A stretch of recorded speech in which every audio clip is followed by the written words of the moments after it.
পারিবারিক নিয়ন্ত্রণ তখনই আসবে যখন বড়রা ছোটদের লজ্জা পাবে। কিন্তু যদি বড়রা ছোটদের লজ্জা না পায়, তাহলে ওই পরিবার কখনো নিয়ন্ত্রণে আসবে না। কেন? ও জানে তার বাবা সুদখোর, সেও সুদ খাবে। ও জানে তার বাবা ঘুষখোর, সেও ঘুষ খাবে। ও জানে তার বাবা সিনেমা দেখে, সেও সিনেমা দেখবে। কেন? তার সিনেমা দেখতে তো লজ্জা লাগবে না। কেন? ওর বাবা পাশে বসে থাকে, ওর মা পাশে বসে থাকে, বাবা মা দাদা দাদি নানা নানি সবাই একসাথে বসে বসে সিনেমার দিকে তাকায় থাকে।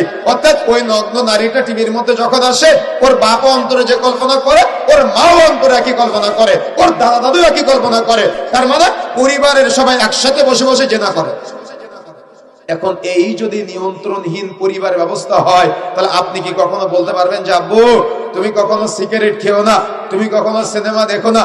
আপনার পরিবার কতটাই নিয়ন্ত্রণহীন যা আপনি আপনার ছেলেটার হাতে 5 টাকা হাতে ধরিয়ে দিয়ে বলতেছেন যাও আপু সিগারেট কিনে নিয়ে আসো। ও একদিন যায়, 2 দিন যায়, 3 দিন যায়, 4 দিনের দিন বলে আমার আব্বু কি খায় আমিও একটু খেয়ে দেখি। তাহলে কি এই পরিবারে নিয়ন্ত্রণ আছে? নিয়ন্ত্রণ আছে। আপনি বাবা কাপুরুষ দাঁড়িয়ে আছেন, আপনার সামনে আপনার মেয়েটা মাথার চুল খোলা রেখে রাস্তায় ঘুরে বেড়ায়, আপনার সামনে ঘুরে বেড়ায়। আপনি বাবা দাঁড়িয়ে আছেন, আপনার সামনে আপনার মেয়েটা মাফলারের মতো করে ওড়না গায়ে দিয়ে, ও গেঞ্জি গায়ে দিয়ে আপনি বাবা আপনার সামনে ঘুরে বেড়ায়। এখন আপনি বাবা, আপনাকে যদি সে এতটুকু লজ্জা না করে, তাহলে ও রাস্তার মানুষকে লজ্জা করবে জীবনে কোনো সময়? তাহলে কি পরিবার নিয়ন্ত্রণ করতে হবে না?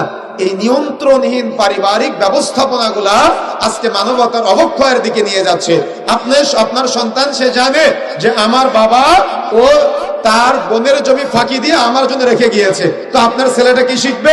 যে আমার বাবা যে জমিগুলো রেখে যাবে, আমিও সেই জমি থেকে আমার বোনকে ফাঁকি দিব।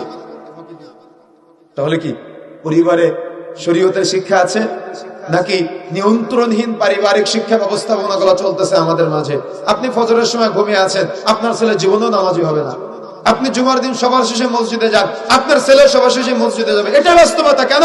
ও জানে ওর বাবা এটা করে। কিন্তু আপনি রাস্তা দিয়ে যাচ্ছেন, যাওয়ার সময় দেখতেছেন যে আপনার বাইকের নিচে একটা হাঁস পড়েছে বা মুরগি পড়েছে।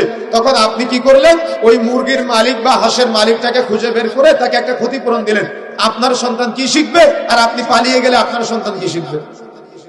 আমি বুঝাতে পারি না মনে হয়। কথা কি বুঝতে পেরেছেন?